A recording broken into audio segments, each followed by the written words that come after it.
Welcome, everybody. Thanks for attending our session today. This is part of a much larger series of teleconferences that some pretty dedicated colleagues on our local food small farms team have put together. I think a pretty interesting one. I hope today will match up to the quality of all of my colleagues. I do want to mention a thing or two here. I did notice the other night when I posted this presentation, I tend to be a why guy. I like to know why things are the way they are. I think that helps me answer some questions and think through problems a little bit better. If I know the reason why, I can usually solve problems as they come along a little bit better. And I think part of local food production is having the type of information that we need to be able to answer those why questions and using that answer to help our operation out. So there's going to be why questions sprinkled throughout this presentation. We're going to introduce you to the topic of soil science, and in particular maybe some aspects of it that have some practical application. Hang in with me there as we get ready to talk. There may be a moment where you wonder, why are we talking about this? But I promise you the majority of this is going to be applied. Let's go ahead and advance to slide number 2 if you're watching just on the computer, and this will be the outline for today. Talk about soil texture and soil structure. We're going to talk about cation exchange capacity. We're going to talk about nutrients and fertilizer. We're going to talk about soil testing. We're going to talk about pH. And then that last point should be, we'll talk about some of the pluses and minuses of organic versus inorganic fertilizer. Advance to the next slide, slide number 3, please. This is a descriptor that I think maybe you want to keep straight for today as we talk about soils, and that's this definition of a term we call organic matter. What I want you to remember today as we go through the presentation is that organic matter is just a fancy word for dead stuff. We like dead stuff in the soil, believe it or not. A dark-colored soil has lots and lots of dead stuff in it, and that's really important. We'll talk about why here in a second. A light-colored soil, it still has those little tiny pieces of dead stuff in it, but not as much as a dark-colored soil. Let's advance to the next slide, please. That's slide number 4. There's also a few other terms we need to get used to today. One term references particle size. So if you think about the different particles that make up our soil, remember that your soil is composed of both the living and non-living component. So let's talk about the non-living component here. Let's talk about particle size. We have 3 different particle sizes. We have what we call sand, silt, and clay. Everybody's been at least somewhat exposed to those terms. I don't need to tell you that sand is the largest of the particles that are there. You can feel it. You can feel the grit of it when you move it through your hand. If you advance to slide number 5, you'll see kind of my picture of that. You've got clay, which is basically microscopic, and then you've got silt, which is this intermediate-sized particle. Let's advance to the next slide. This is slide number 6. There's a colleague of mine who's probably listening today from over in Quincy named Mike Rogie, and Mike is notorious for asking a very important question. So what? Who cares? Why do we care about organic material?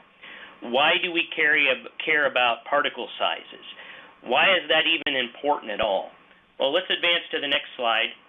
And one reason that that gets to be important is that particle size influences water holding capacity, in particular plant available water holding capacity. All I want to point out here is the dark colored region on this graph on slide number 7, as it increases in width, that's an increase in the amount of plant available water. As it decreases in width, that's a decrease in the amount of plant available water. Now, you look at this slide set, and you notice something, kind of an interesting trend that begins. We have very large particles. We don't have a lot of plant available water, and that makes sense. I'm over here in Mason County. We have soils that are really sandy in nature. As a matter of fact, we just had an irrigated growers meeting this morning, our producers that raise on our sandy soils over here.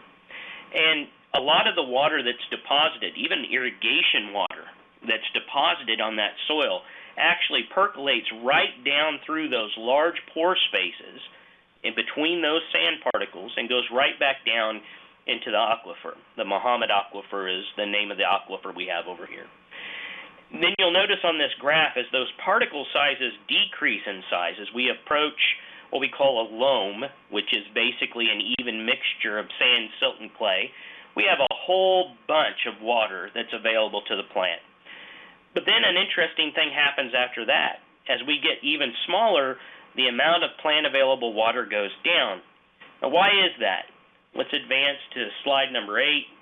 And that's because this is a picture I drew a few years ago that actually they included in the Master Gardener Manual. That's because water is held by the soil in different ways. So what's going to be coming up here in just a second, and I'll explain why this is important. We have gravitational water. That's basically the water percolating right through those sand particles and going back down into the aquifer like we have here in Mason County and southern Tazewell County. We also, though, have something called capillary water. The electrical forces on your fingertip are actually stronger than the force of gravity. If you stick your two fingers in a glass of water, you can hold a bead of water against the entire force of the earth pulling against it by those little electrical forces on your fingertips. That little bead of water is basically what happens in the soil. We have all these little beads of water held in between these little pore spaces, and a root can go right in there and just suck that stuff right out. The plant can use that. It can tap into that and use that to meet its moisture demands. If you look at the other type of water, though, we have something called hygroscopic water, and that is a microscopic film of water so tightly held by those soil particles that you have to basically cook the soil to get this stuff off. As a matter of fact, you send in a soil sample to a soil testing company, that's one of the things they're going to do. They're going to cook that soil sample to burn off all that hygroscopic water so they can figure out what the actual mass of that soil sample is. Otherwise, they'll get the mass of that soil sample plus this little bit of water that can't be pulled away. The thing I want you to remember about that is that this little microscopic film of water is so tightly held by those soil particles that a plant root cannot pull it away. That is water that is not available to the plant. So if we advance to the next slide, slide 9, there's a picture of our sand, those large pore spaces, gravitational water right through it. Advance to slide number 10. Here's our capillary water. In a lot of silty soils, we have a lot of capillary water, these little beads of water that the root can tap into. And in slide number 11, we have a clay soil. And those clay particles are microscopic and jammed together so closely that the majority of the water there are these little thin films that are too tightly held by those particles. It's this hygroscopic stuff that the root can't pull away. So you can see how, for instance, a clay soil may have some moisture there, but those plants on a clay soil start to show stress. Let's advance to the next slide.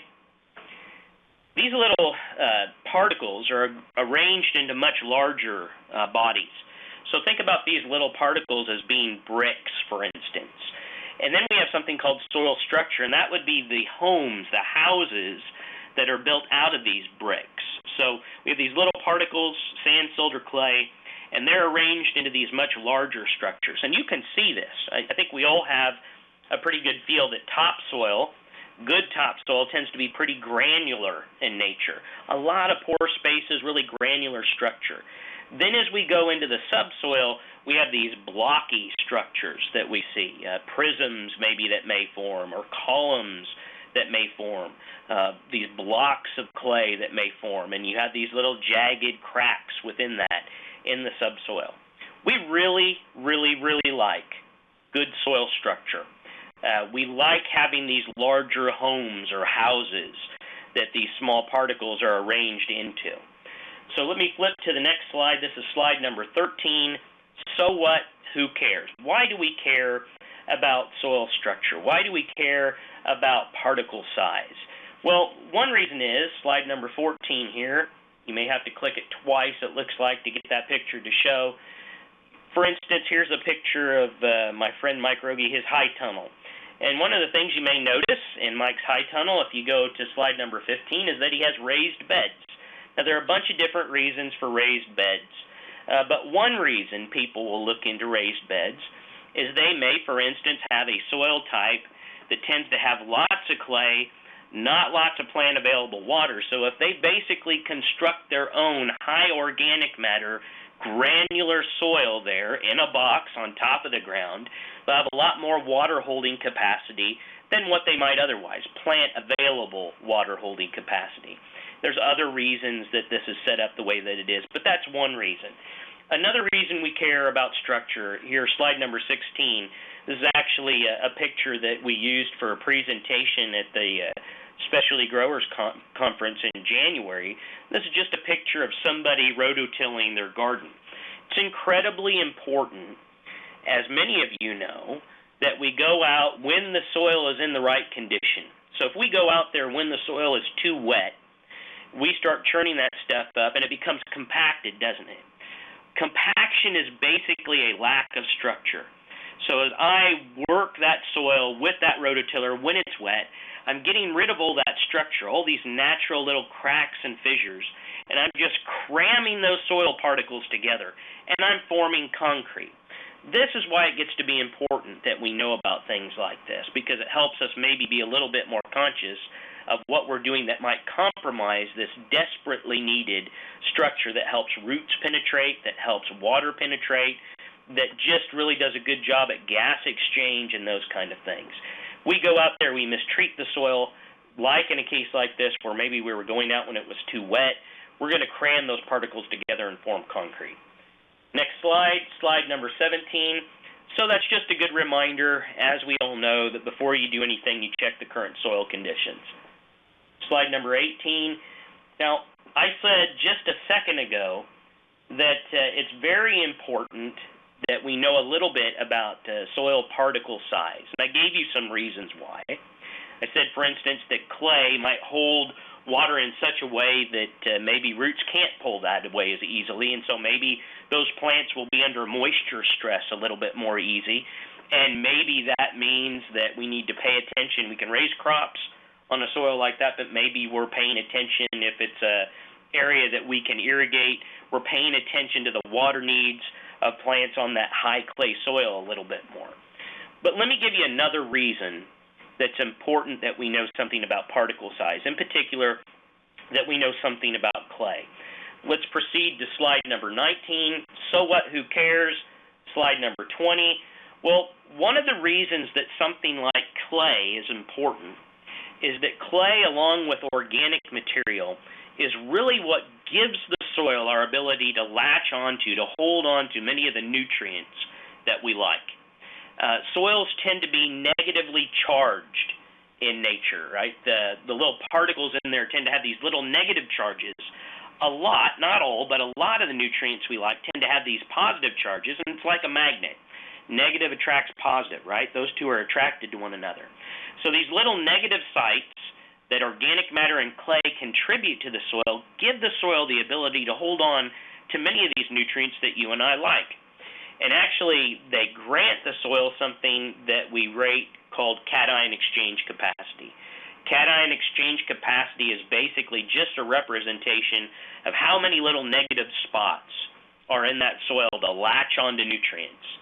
So clay and organic matter give the soil lots of cation exchange capacity. So one reason we like dark soils that have a lot of organic matter, a lot of dead stuff, is those soils can latch onto a lot of nutrients. Also, we like organic material because as it decomposes, it releases nutrients as well. But organic matter and clay add this ability. Because sand and silt don't really do that, we wind up with an average that kind of pulls our soils down to a CEC of about 15. So you look at a soil test and you see a CEC rating on there, and you remember this number 15, it'll give you an estimate for maybe where your soil is. Is it one that has lots of these little negative spots in it? Is it one that doesn't have lots of these little negative spots in it? For instance, a lot of the soils over here in Mason County will have CECs less than 8, for instance. They don't have a lot of those little negative sites because they don't have a lot of organic matter and clay in them. That doesn't mean that you can't raise things off of it. It has some other implications we'll talk about down the road. But let me kind of give you a description here, graphically, of what CEC does. And this will start to answer some questions now that we might have about soil tests, for instance. So I want you to proceed to slide number 21. And on slide number 21 here, we have an imaginary little soil particle. And you can see the little negative charges all over that soil particle. That's the CEC stuff we were talking about. And here in this soil, we also have positively charged stuff. Let's say that's a nutrient we like. And then we have negatively charged stuff. Let's proceed to slide number 22. And you can see we just point out those little negative charges on the soil particle. And let's go to slide number 23. Now, for those of you that are not following us on Meeting Place, what I'm going to have you do is proceed very quickly from slide number 23 to slide number 32. We have slide-by-slide animation that we're going to show here. And it's going to show those particles being drawn into the soil particle. So slide number 24 and so on.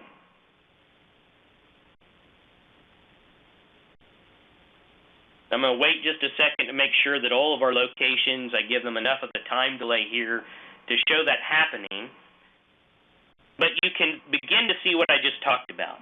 These little negative sites on the soil particle are drawing in those little positively charged nutrients and latching them to that soil particle. And now you can imagine what might be at risk for those little negative charged particles. Let's proceed to slide number 33. For instance, if we have those little negative charged particles sitting there floating in water, or sitting there floating around in the soil, and water starts to run through, you can see how basically they can be washed out, leached out of the soil profile. And that happens sometimes. For instance, in Mason County, we will have nitrogen. We'll talk about nitrogen in a second, but we have nitrogen that sometimes is washed out into the aquifer. More often, though, what happens is, let's look at slide number 34, that a lot of these little negatively charged nutrients are then converted into a gas. And so let's flip to slide number 35 here. We're going to do slide-by-slide animation again. I want you to proceed, those of you that are clicking through this, from slide number 35 to slide number 48. What you're going to notice is my little way of saying these particles inflate like balloons. They change into a gas, the best way I could describe it, and they basically volatilize, float out of the soil. So let's go to slide number 49. Who cares? Who cares that this happens? Why is this important? Well, it explains something. That's why it's important. It gives us a why. So let's flip to slide number 50. Some of you are more familiar with this than others, but if you look at a soil test, you'll notice phosphorus listed, you'll notice potash listed, you'll notice pH listed, but you aren't going to notice nitrogen listed. And there's a very good reason why. We have something happen that's called denitrification. When we put nitrogen into the soil, and at first it kind of starts out positively charged. But these little microbes get a hold of it, and they start to change it into a negatively charged molecule. That eventually is converted into a gas, actually into laughing gas, and is lost into the atmosphere, and that's a greenhouse gas. So we lose nitrogen very quickly from the soil profile. So the amount we have here today may not be the same in just a few weeks' time or just a couple weeks' time. It may have actually disappeared, changed, floated out of that soil. That becomes important because, therefore, we don't mention it on a soil test because those numbers really aren't that reliable. Another reason that becomes important, though, is you and I now have this concept that nitrogen just doesn't stick around very long. So when we talk about applying nitrogen and we talk about it applying it close to the time that the plant actually needs it, now you understand why. We're applying it close to the time that the plant needs it because it just doesn't stick around that long. It goes to this negatively charged thing, it's converted into this gas, it's lost into the atmosphere, so we break up oftentimes our nitrogen applications to make sure we get the most bang out of that as possible. We don't want to put on a ton of nitrogen then have that nitrogen get converted and have the majority of that lost to the atmosphere where it causes environmental problems, but it also costs us in our pocketbook. Let's proceed to slide number 51. Okay, so we hinted at this now. We talked about nitrogen. We know that's an important nutrient for the plant. If you've done anything garden-wise for a while, you know that nitrogen is pretty doggone important, but there are other nutrients that are important as well. And this is kind of a contested subject right now. Some people say there are 16, other people say there are 17 essential nutrients for plant growth.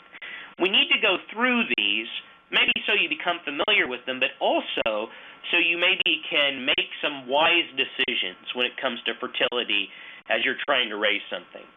So we start out with 3 what we call non-mineral nutrients. We have 3 macronutrients, 3 secondary nutrients, and 7 or 8 micronutrients. The 3 non-mineral nutrients, let's flip to slide number 52, that's carbon, hydrogen, and oxygen. And we never fertilize with these, but if you think about it, the plant's pulling in oxygen, it's pulling in carbon dioxide, it's pulling in water. Hydrogen, carbon, and oxygen are, in some cases, a part of all of those, or maybe not a part of all of those. But CO2, H2O, pure oxygen, O2, those are all pulled in. And believe it or not, the plant uses a lot of this stuff to make up its weight. I think it's something like 95%, 90 to 95% of that plant's weight is actually this stuff that it got out of the air, that it got out of water. And so we don't worry about fertilizing for this. What we do worry about fertilizing for, though, we look at slide number 53, are N, P, and K. And you and I know, or maybe you don't, and you will now, that those are the 3 numbers listed on the fertilizer bag. You look at the fertilizer bag, it says 10, 20, 10. That's a reference to the percentage by weight of that nutrient in that fertilizer bag. Why are they important, though? Why do we worry about N, P, and K, nitrogen, phosphorus, and potassium? Well, number one, we worry about nitrogen because it basically helps us make building blocks. It helps us make proteins, and proteins are the building block of about just everything in that plant. So it's not going to surprise you, I don't think, to find out that nitrogen, of the nutrients that aren't acquired by air or water, nitrogen is one of the most prevalent in that plant. I think it's somewhere close to 5%, if I remember correctly. Phosphorus becomes really important because it plays an important role in that ability to form fruit and ability to grow roots. So we talk about starter fertilizers being high in phosphorus. But another reason phosphorus is important is that phosphorus helps that plant take the energy from the sun and put it into a chemical battery we call sugar. It's important to this photosynthetic process that helps us create yield and plant parts and all this. It also helps us harvest the energy out of those sugars so that the plant can stay alive. And we'll depict some of this in a second. Potassium is important. It's important in root development. As a matter of fact, I think it's the second in most crops as far as percentage by weight. Somewhere in the order of 4% of that plant's weight is actually potash during the vegetative stage. We don't see a lot of harvested material real high in potash unless we're looking at something like a root crop, like potatoes. And in potatoes, potash will actually make up more of the mass of that plant than it does in maybe some of our other crops that we think about. So it may pass up nitrogen. Potash is important in disease resistance, is important in the ability of that plant to retain water. These are 3 very important nutrients in the plant. So let's find out maybe a little bit better description why. Let's proceed to slide number 54. This is Matt Montgomery's crude representation of a plant cell on slide number 54 here. So you have that great big glob that's just kind of off-center right. That's, I guess, the nucleus, the brain of the cell, right? It tells the cell what to do. Then we have the mitochondria. That's basically the little structure in that cell that pulls energy out of sugar to keep the thing alive, okay? And then we have that little around the outside that we call the cell membrane. And the cell membrane is very high in phosphorus. And I'm going to show you that. What I want you to do, for those of you that aren't following along with me, I want you to go from slide 54 to slide 69. Now I'm going to advance slides now. We're going to zoom in here on the cell membrane. We're going to magnify it, and we're going to look at these little building blocks that make up the cell membrane. The thing you should start to notice as we're zooming in on this cell membrane is, like everything in us, the cell membrane is a lot more complicated than what it looks at face value. It's made up of a bunch of these little things that we call lipids. I don't think you need to remember all this. What I want you to remember, though, is look at the title of that little building block. It's called a phospholipid. It's made up of phosphorus. And that means that if you don't have enough phosphorus, you aren't able to really crank out the cell membranes the way you need to. You aren't able to produce the cells the way you need to. And this begins to paint a picture, I think, of why phosphorus is so important. So let's proceed to slide number 70, 71, and 72, and 73. So phosphate makes up the top of this thing called a lipid. All I want you to remember, you got to have phosphorus to make that cell membrane. If you don't have enough phosphorus, you aren't going to be able to crank out cells the way you need to. You aren't cranking out cells the way you need to. You got big problems for that plant. This paints the picture for why phosphorus is so important. Slide number 74. This is a picture of the photosynthetic cycle, and I don't know anybody in their right mind who would try to go through that cycle right now. All I want you to notice is what I've circled here. The letter P is all over that thing. Phosphorus is intimately connected to the ability of that plant to take sunlight energy and make it into sugars that that plant ends up producing yield off of. You start to rob the plant of phosphorus, you're going to have problems with it growing, and you're going to have problems with it actually being able to produce sugars the way that it needs to produce yield. Slide number 75. Okay, let's talk about potash, potassium, K. One thing I said is that potash is really important to the ability of that plant to hold moisture inside. You know, a plant basically wilts because it's low on water pressure. And it's basically like a garden hose. You know, you turn off the tap on the garden hose, it becomes pretty loose. You crank on the tap on that garden hose, and it firms up. You restrict the size of the opening on that garden hose, and it firms up. And potash is actually loaded in little cells around openings in the leaf that act like the regulators for a little garden hose inside that plant. They regulate water pressure. The size of the hole regulates how much water pressure you have. Slide number 76, I think it is. It just shows how that cell pinches off. It constricts the size of that opening, keeps the water pressure up. Let's look at slide number 77. One other thing you should know about potash. Potash, when you look at harvested material, there's not a lot of potash actually in harvested material, most harvested material. Actually, a lot of potash eventually leaks out of that plant back into the soil. We have lots of potash floating around in it, but it doesn't make up a lot of the plants, we might say, that are harvested. It is important, though, for the ability of that plant. It plays a role. We're not going to describe why now. It plays a role, though, in the ability of that plant, again, to conduct photosynthesis. It plays a role in the ability of that plant to crank out sugars. Well, sugars wind up becoming things called carbohydrates. Those wind up becoming cell walls.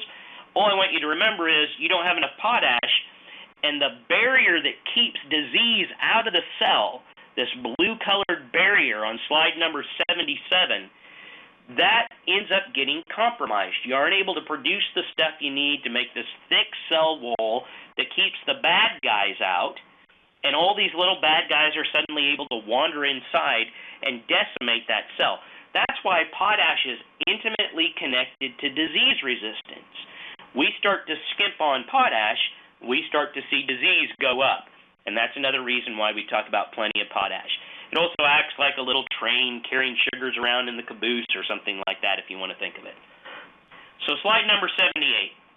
Okay, you kind of gave me, Matt, some so whats. You know, why do we care about P and K? Okay, so what? You went through all the stuff on P and K.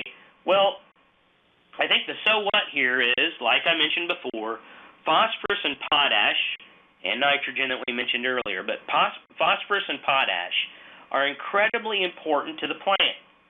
Go to slide number 80, but they are also incredibly tied up in the soil.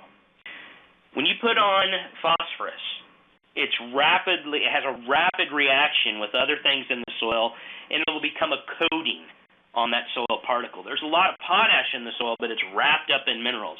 And also a lot of the stuff that we apply, or a lot of the potash and phosphorus that's there, gets locked up in what I call the clay sandwich. It'll get locked between layers of clay, and if you think of it, it's just like a sandwich. You can't get to the meat in the center of the sandwich when the bread's there, can you? You got to tear away at the bread to get at the meat. And that's a problem for the root. It can't get through that clay to get to that stuff, so it's of no value in some cases. It just can't expose the root to that.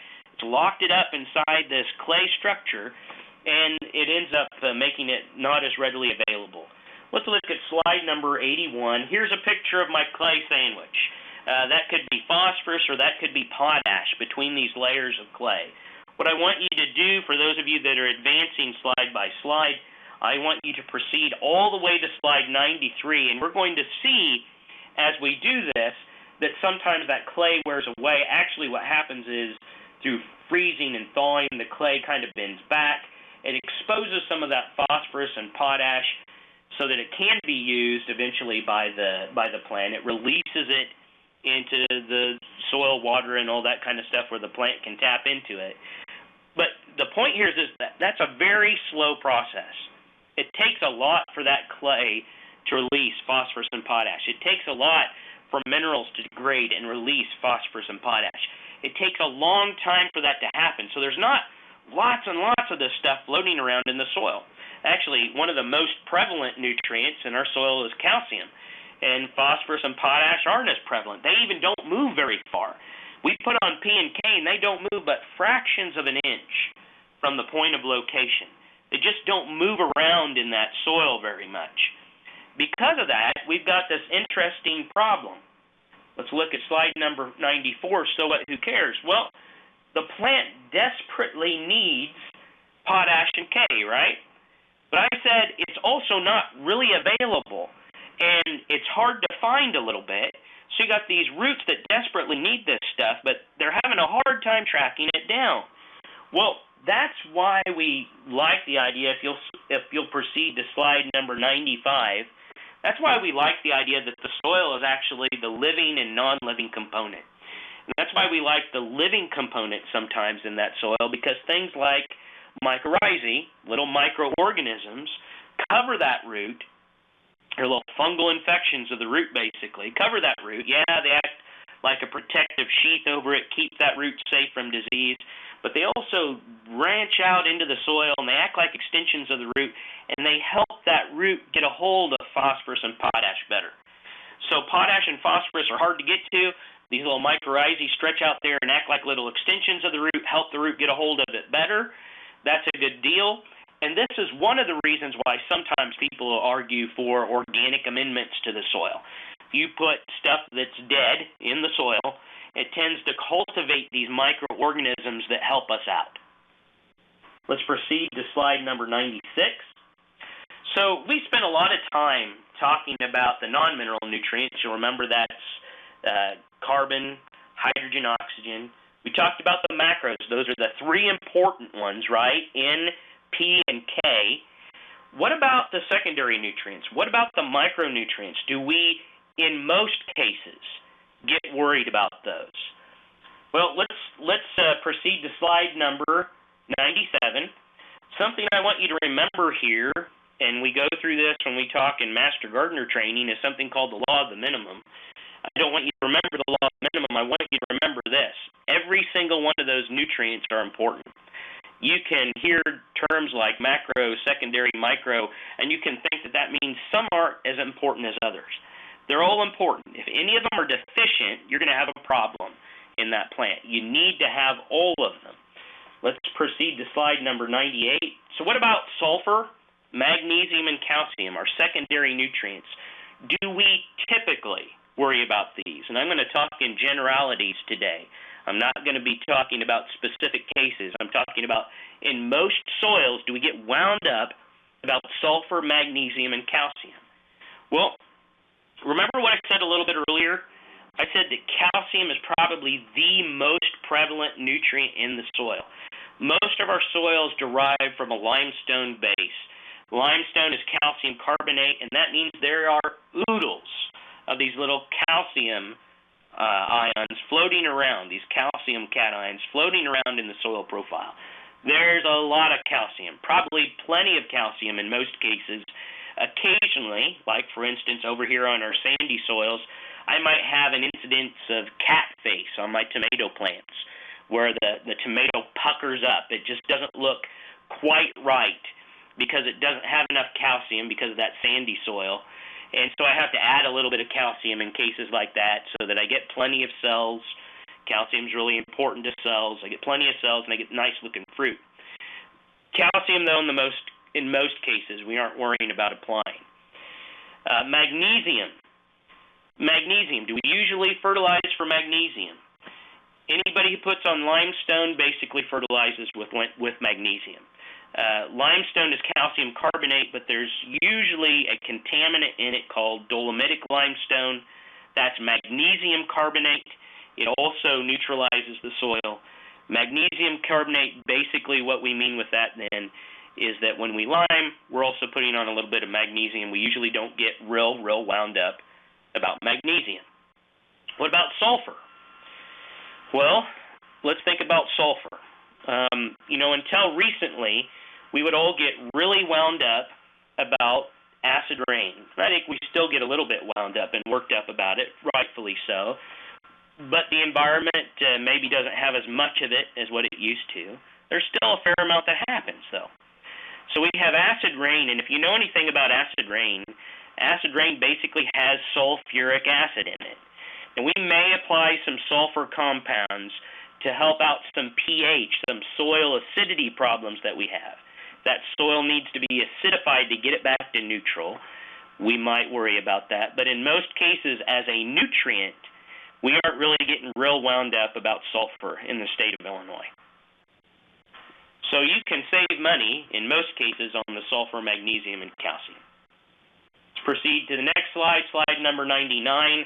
These are the 7 or 8 micronutrients. Do we typically worry about these? Well, they're all important. We just said that, right? Every single one of those nutrients is important to the plant. But we usually can maintain these at adequate levels by keeping the soil's acidity at just the right level, by keeping the pH right. So we'll talk about pH here in just a second. We usually don't worry about a lot of micronutrient fertilizers. In most cases, there are some cases where we might do that. We usually say to keep pH right where it needs to be. The supply of all these will be pretty reliable. The other thing is that these numbers will appear on a soil test, but most people don't put a lot of credit towards those numbers because they tend to fluctuate. Those micronutrient numbers tend to move around from one sampling session to the next, and maybe don't have the reliability that some of our other nutrient measurements have. Let's proceed to slide number 100. So what? Who cares? Well, this whole thing that we just went through on nutrients explains why soil tests are the way they are. Slide number 101, important soil testing measurements. We said nitrogen's not going to stick around, so you aren't going to see that even though it's important. What we're usually going to see on that soil testing chart is phosphorus, potash, and then we're also going to look at pH. And why are we looking at pH? Because it affects the availability of all these other nutrients. Slide number 102. This is actually off of a slide presentation again that we did for the Specialty Growers Conference. And this is just a picture of a soil test. You want to work with a soil testing company. It's the best way to figure out what's really happening with your soil nutrient-wise, with your soil pH-wise. It's all private in the state of Illinois, so you can go to some of these websites that are listed to reference that. One thing I would mention when it comes to soil testing, it's very important that when you collect those samples, you try to get them into the soil testing company very quickly. You don't want them to sit out there very long. And it's important that you make sure that soil testing company can deliver it to the soil testing company directly or through an intermediary like some of the fertilizer dealerships will send it off for you. Make sure that they understand what the purpose is for that soil test. Is it for a garden? You want to spell that out. Is it for vegetable production? You want to spell that out. You want to do that because otherwise you get results back that tell you how to grow corn and beans on that piece of ground. It's probably not what most of this audience is looking for. So slide 103, like I said earlier, the reason we get worked up about soil testing is it's the only accurate way to tell us what's going on. If we start doing stuff blindly in the soil, we're going to create some real big problems. Slide number 104. So how do you sample your soil? Basically, we want to look at the root zone. Why do we want to look at that 6 to 7 inch layer? Because that's where the bulk of the roots are. That's where they're going to be getting their nutrient supply. So we want to find out what it looks like there. So 6-inch deep samples in the majority of cases, maybe 8 representative samples per unit. What I mean by that is you want to take those samples in a way that best represents that unit of area. If there's a little leg of the yard or field that sticks off in a direction, you want to pull it from that leg. You want units separated individually. So you got a garden, you want that separated maybe from your flower garden or maybe front yard, backyard, or your vegetable production for this commodity versus your vegetable production for that commodity. You mix those in a bucket together. You're taking about 3 cups of that, and like I said, you're making sure you get that in to the soil testing company quickly before microorganisms can start chewing around on stuff in there and change some of those numbers. Let's look at slide 105. Like I said earlier, you want to choose a company that'll give you recommendations for the crops you're looking at. Most of them will give you recommendations. You just want to reiterate the purpose. Next slide, slide 106. We haven't talked about pH yet, and we probably need to talk about pH. What makes the soil acid are little hydrogen ions floating around in the soil water in particular. And so we get a lot of those, and that can be a problem. The point you need to remember about the pH scale today is that it runs from 1 to 14. As you go down, it's more acid. As you go up, it's more alkaline, and either extreme is bad. We said we want neutral or around neutral. Around 6.3 to 7 is what we really want to shoot for. Slide 107, so what, who cares? Slide 108, it's just reiterating that point I just made. We want a soil pH that's around 6.3 to 7 because, as I mentioned earlier, slide 109, things like micronutrients are greatly influenced by acidity of the soil. Slide number 110 just demonstrates that with a graph. This is a pretty standard graph that we've used at the university for quite a while and Master Gardener training and other places. The wider that band is, the more available that nutrient is. The more it thins up, the less available it is. And what you should gather from that is that sweet or sour soils, either extreme, acid or alkaline, is a problem. We want 6.3 to 7 in most cases because that helps us get the broadest swath of availability for most of these nutrients. So pH, like I said earlier, is basically a representation of how many of these little hydrogens float around in water. I don't think that's incredibly important for you to remember, but it does help to explain something that is important for you to remember.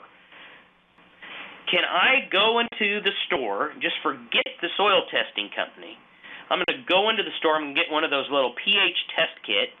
I'll figure out how acid or alkaline my soil is, and then I want to pay the soil testing company to do that. I'll solve this problem myself. Well, it will tell you how acid or alkaline that soil is, but you can already think about one problem, right? One problem is, then what? What do I need to do after that? That gets to be kind of complicated, but the other thing you need to know is that reading the pH with that little meter isn't enough. You need another bit of information. That's that cation exchange capacity we talked about earlier.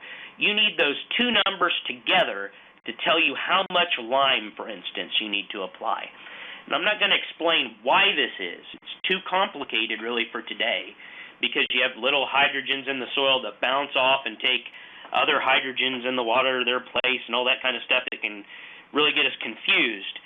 But what I want you to know is this: a dark-colored soil and a light-colored soil can both be at the same pH. You can Stick that pH meter in both, and they will both read the same pH.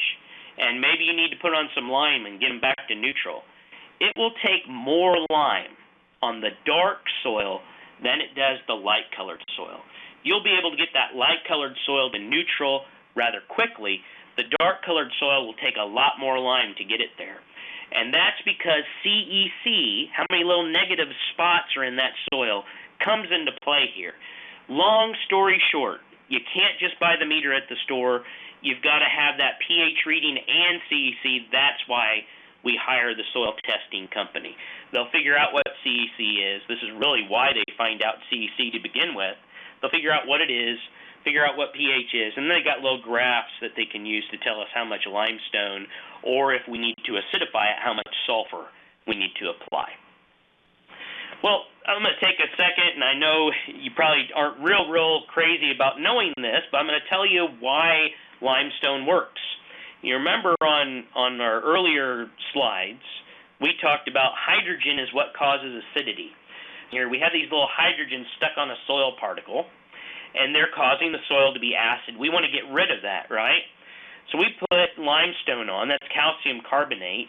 And the calcium carbonate basically bumps the hydrogens off there, and then those little hydrogens combine with carbonate, and they're eventually transformed into water and carbon dioxide. We eliminate acidity by transforming that acidity, so to speak, into water.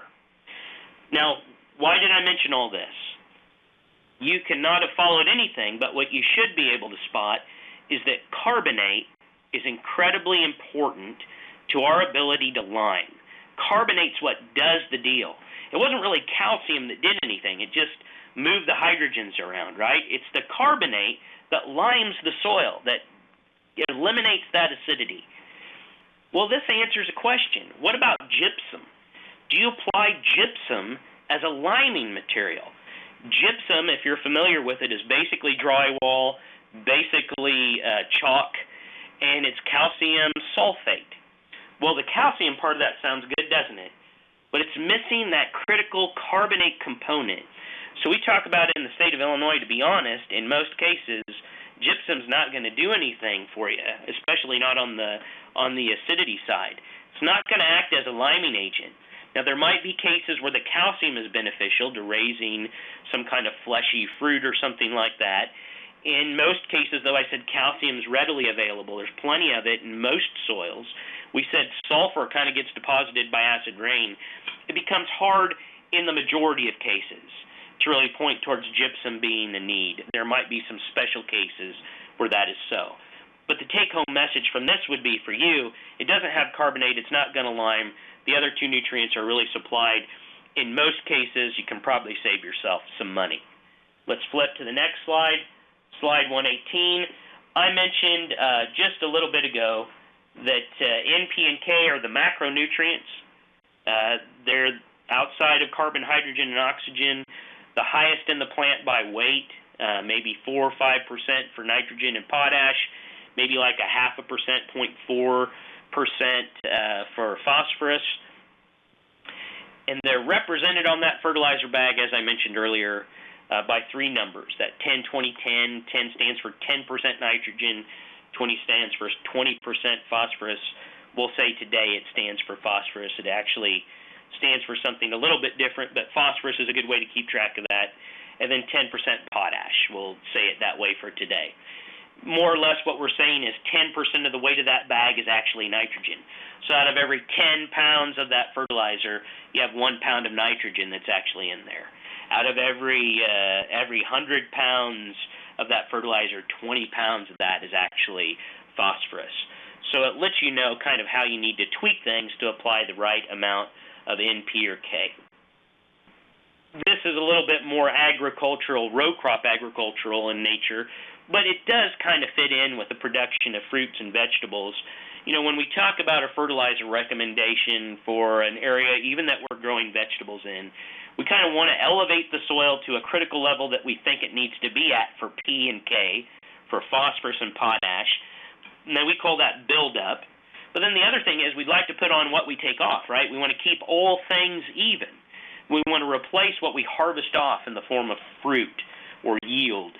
and want to kind of keep that even. So one of the purposes, not the only purpose, one of the purposes, if you look in a Midwest vegetable production guide, some of those numbers that talk about you need to put on this much phosphorus or this much potash when you're raising that crop, one of those is, yes, get that plant up and moving, do some other things for that plant, but it's also to kind of replace some of the stuff we're going to harvest off, to keep that soil even, right where it is, to make sure we don't leach it down, dilute down the availability or the amount, I should say, of that nutrient. So let's get a little bit into this organic versus inorganic question. There are organic amendments. These are a couple organic fertilizer rules of thumb. One thing is that leaf material tends to be pretty acidic in nature. So if you have a soil that's very alkaline, very sweet, and you need to get it back down to neutral, leaf material can help you do that. Now, one of the problems is that you and I both know it's going to take some time for that leaf material to degrade to make that happen, and that gets to be one of the issues sometimes people have with organic, but it can do it. It is a source of acidifying. It's an acidifying agent, I should say. Blood meal, dried blood, and manures tend to be a great source of nitrogen. That makes sense. There's lots of protein in that, right? And I said protein, nitrogen helps make up that protein. So those materials tend to supply a lot of nitrogen. Again, there'll be variability in the representation of that. We might not be able to point at that product and say it's exactly 10% nitrogen. It may be a range that we talk about. Bone meal, steamed bone, or charred bone tend to be a great source of phosphorus. Now, we think of that being a great source of calcium, and I guess there's probably plenty of calcium in there, but that's not why we're really applying it, right? We said there's a lot of calcium in most of our soils, so amending calcium really isn't our goal. It's more phosphorus that we're shooting for, and things like bone meal can be a source of that. Potash, why do we call it potash? One of the reasons wood ashes was kind of the way we used to talk about supplying potash. Wood ash is a great source of potassium. And then something else to keep in mind is that potash can also be supplied by manure as well. You lay out manures for too long, a lot of the goodie gets leached out of them, though, and you need to be careful of that. One thing we also should probably mention, since we're talking a little bit about organic fertilizers or even inorganic fertilizers, with some of these products, we may want to put them on a few weeks ahead of time or several weeks ahead of time just to make sure that if it's the case of an inorganic fertilizer, we're getting that in there to where it's actually going to be of use to the plant, or organic in particular, the longer end of the spectrum. We want to give it a chance to break down and release those nutrients that are stored within. The organic material is basically slow-release fertilizer. As stuff decomposes, it's going to slowly release these nutrients that the plant needs. We actually, today at our session here, had something on tillage radish. And they were talking about how the tillage radish, this is a radish you can throw out in the field to help out with some other issues. It can absorb some of those nutrients, act like a storehouse, and then slowly release those as it decays. Organic matter acts like a slow-release fertilizer. As it decays, it releases a lot of that nutrient. Why do we care inorganic versus organic? What's the big point here? Well, I don't know that my role today is to preach inorganic versus organic. I think my role, as it usually is an extension, is to show you the pluses and minuses, and you can make a decision from there. Let's talk about some advantages and disadvantages of organic. One thing is that organic definitely gives some improvement to soil tilth. It gives some springiness, some recovery ability to that soil. It can help us resist the trend towards a lack of structure, for instance, towards compaction. Can help us ward that off and give some springiness back to the soil. Organic, we mentioned earlier, also fosters soil microorganism growth. Things like mycorrhizae can be promoted to a certain extent by applying organic amendments. Organic can be very expensive, right? We aren't just producing the good stuff. We've got good stuff plus a lot of this other larger package that we're applying. So it can be expensive sometimes. Like I said, it releases nutrients slowly. That can be good or bad. If you want the nutrients released slowly so that something, for instance, like nitrogen is being released right as the plant needs it, great. If you have a nutrient deficiency, though, organic material might not be the way to solve that, right? It's going to take a while for that stuff to break down, supply those nutrients to correct that problem. There's not going to be the quick fix with a lot of organic materials. These I really don't think about being that great a concern, health concerns. I know people have talked about we never use manures that are too closely, I think, related to things that are connected to us. For instance, you're not going to use pet manures or anything like that. And then also we have to be careful that there's not too much salt and those kind of things. Let's talk about advantages and disadvantages of inorganic. Well, inorganic is pretty doggone inexpensive in most cases. It's produced in bulk. And because it's produced in bulk at a factory, they can really decrease the fixed costs associated with that, and the cost for you and I, therefore, decrease. It's quickly released. That can be good or bad, right? If you want something slowly released like nitrogen, you may have to explore sulfur-coated products or something like that to decrease the release of that nitrogen. But it is quickly released. That can be a benefit if you have a nutrient deficiency and want to quickly correct it. And inorganic does not do a lot to improve soil till. We're not doing anything that's going to foster microorganism growth. We're not putting in any of these little organic glues that appear as things decompose. We're not doing any of those type of things that are going to maybe help out soil structure, that are maybe going to help out soil organisms. So it really doesn't do that. Next slide, please, slide 124.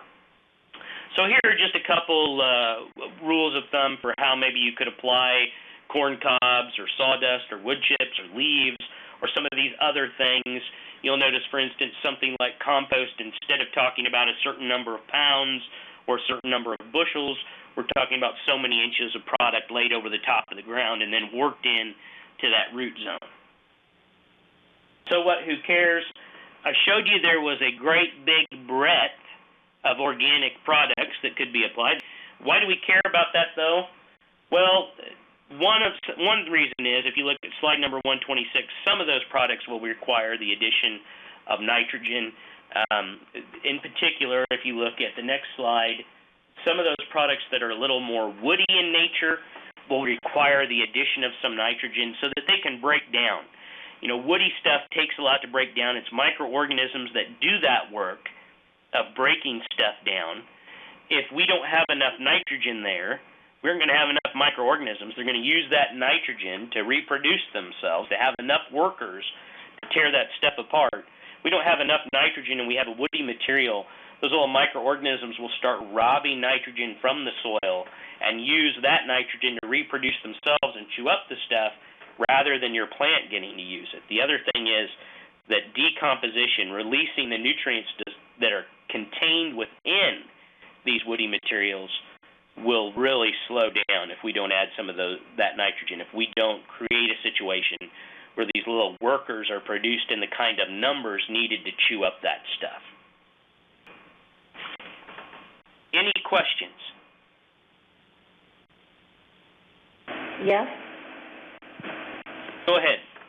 I was wondering about foliar feeding, both, the organic or inorganic commercial, like kelp and fish emulsion and that sort of thing. Is it safe on vegetables or not? Well, and to be honest, I'm not sure I can answer that one for you. Some of the people online right now who are more familiar with, for instance, GAP training and that kind of thing can probably communicate that a little bit better. If I remember correctly, though, what you foliar feed with, you're going to have to be careful of. I think Ellen's probably on up in the DeKalb area, and she talks about being careful about compost teas, for instance, if it's something that could cultivate microbes that could possibly be a problem health-wise. We'd get a little bit worked up about that. Right, I wondered about those, but I meant the commercial ones like the kelp and the fish emulsion. I wondered about those two, the commercial ones. Yeah, now those I've heard of people using, and they're perfectly effective. Like I said, I think you keep in mind your situation. If you need a quick fix on something, that's probably not what you're shooting for. But, if you're not looking for a quick fix, those can be perfectly fine products to use. Well, I've used them in the past in a large garden, and it did seem to be helpful, but I just wondered about the safety on those for sure. Yeah, and like I said, I don't think that there's a health issue associated with that. But to be honest, I probably need to double check for you on that one. It's probably not an area that I'm as schooled in, especially on the organic amendments. I'm probably not as schooled as some other people are.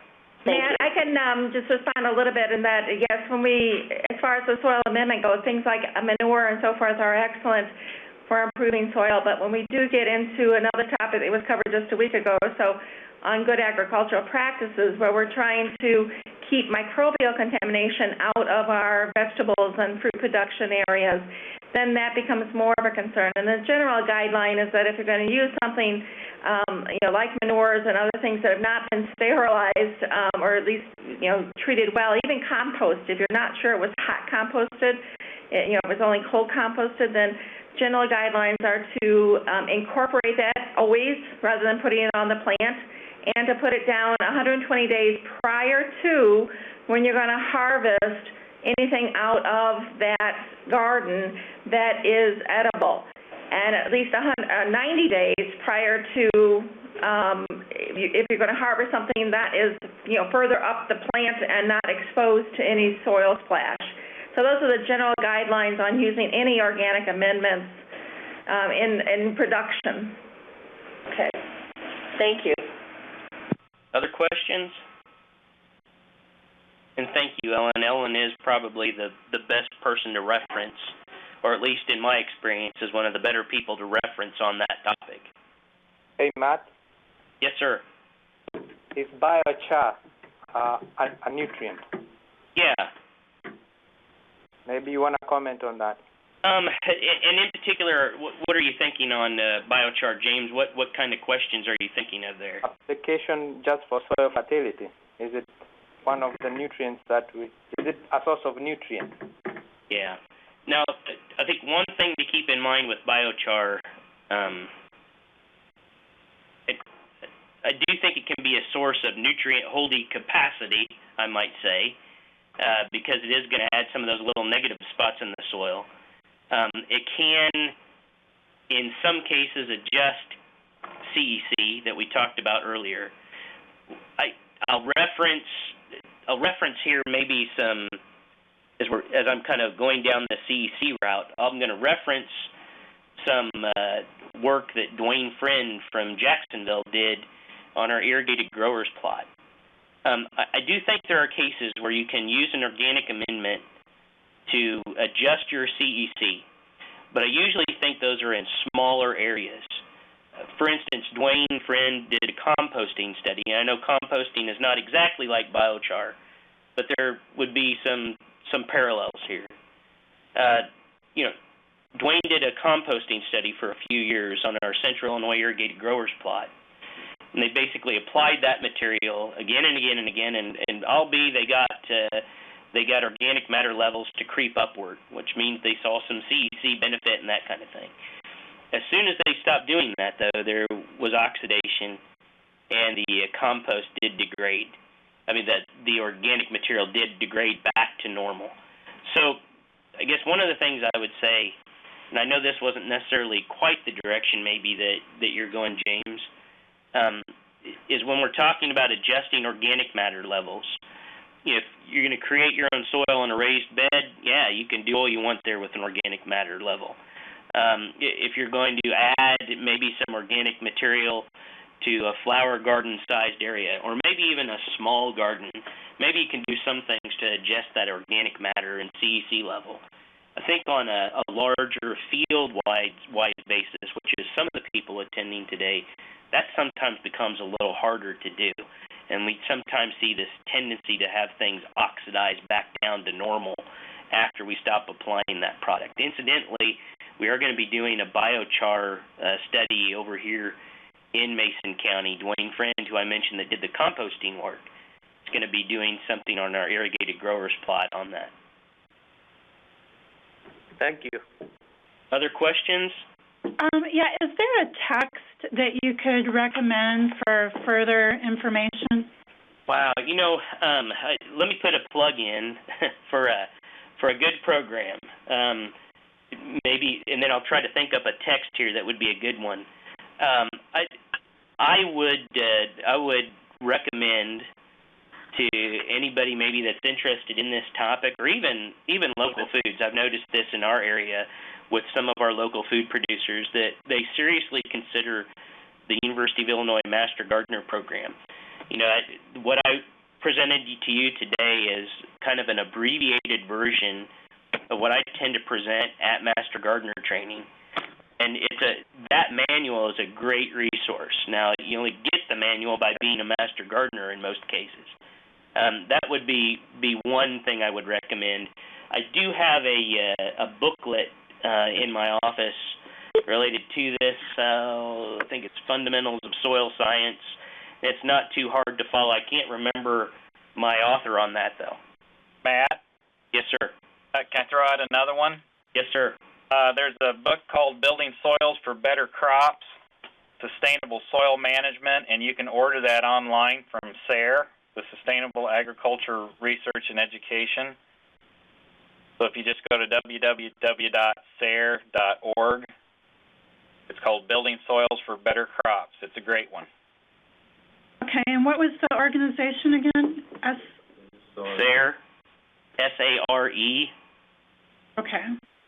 The other extension publication that's excellent is University of Wisconsin has a series on soil management. If you go to University of Wisconsin publication website, it's a series of publications, and it's really excellent. And Wisconsin soils aren't that much different, at least, of Illinois soils, at least in the northern portion of Illinois. But the management principles there are very described really well. Thank you. Are there some other questions? Yeah, Matt, another one from Knox County. Yes, I was kind of wondering about particular P levels and K levels in certain vegetables. Do you have a recommendation there? Yeah, I think about the Midwest Vegetable Production Guide is a great resource for that one, for how much P and K you need to apply. Trying to think if I wrote down, going to try to write down a few numbers here, just in case we got some questions. But I don't have any right here with me, but that would be probably the better resource to go to. So that's going to be kind of specific from crop to crop about what you need to do. But you can't get too much P or too much K on. Oh, okay, there's a good question. Too much P or too much K, and what does the soil test need to look like? Okay. Our P1 tests, and that's usually the one that we look at for phosphorus. I know this is there's a little bit of a range there depending upon where you are in the state of Illinois, but in general, if you're shooting for something in that 35 range, usually think you're fine for your soil test level. Now, it varies a little depending upon your location in the state. Your K test, if you're shooting, I'm talking pounds per acre, folks, so forgive me on that one. So you'll need to adjust it a little bit. But your pounds per acre of potash, usually like 250, maybe something in that range is usually pretty good. Can you get too much of either one? Too much phosphorus or too much potash. Now there are cases where we can apply too much of a nutrient and you can wind up with salt buildups that can cause a problem with raising a crop. You get too much salt in the soil and it starts robbing the soil that plant from access to water. It also can start robbing the plant itself of water. Good example of that, several years back, I remember going and looking at a yard down in Springfield, and the individual, they were talking about, they thought it was a herbicide drift from the farmer's field. And when we got out to look at their garden, it was a perfect dead square. And they were picking up a couple bucket loads every year of fertilizer from the dealership right across the way and just dumping it on that area. And that's kind of a reiteration of the point I made earlier, that you really want to use the soil test to guide what you do because you can create some problems. Now, are there some other issues with P and K? Can you have too much environmentally? Yeah, you can. You know, with phosphorus in particular, you can load up the soil to a point that sometimes you can see some of that wash off with water.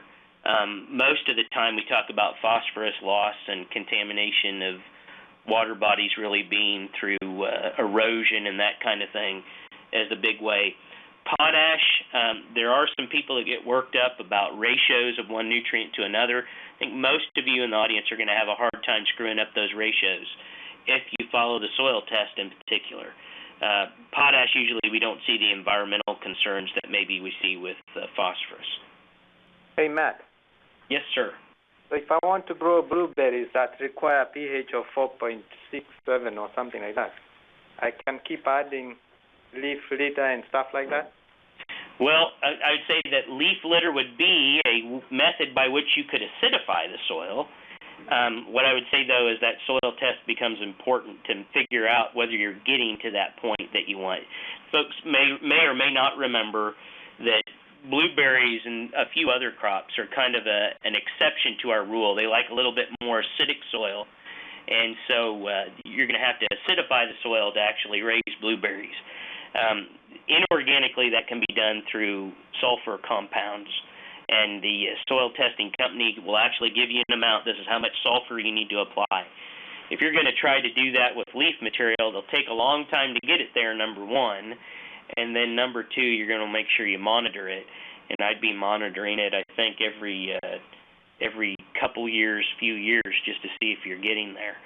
Easier, unfortunately, a little easier to get it real quick to that level of acidity with an inorganic material than maybe you can with just straight leaf material. I see some other people have mentioned, Deborah mentioned some things here. I think some of you may see this online about another good publication being Soil Biology Primer, and www.swcs.org would be the location for that one if you wanted to find out more. And that would be another good reference on soil science in general. Well, if no more questions, I guess I'm going to tell everybody a big thank you. I always appreciate the chance to get to visit with folks about topics like this. Not a lot of people around the office tend to sit around and let me talk about these kind of topics. So thanks for giving me a little bit of time to visit with all of you. I hope it gave you maybe a little more of a picture of why things are the way they are with soil science, why we talk about pK and pH being what's on a soil test, the benefits and maybe disadvantages of organic or inorganic, and why maybe we don't get as worked up about some of those other nutrients like calcium, magnesium, and salt. This meeting and its recording is scheduled to end in 10 minutes. Thanks, Matt. Thank you, everybody.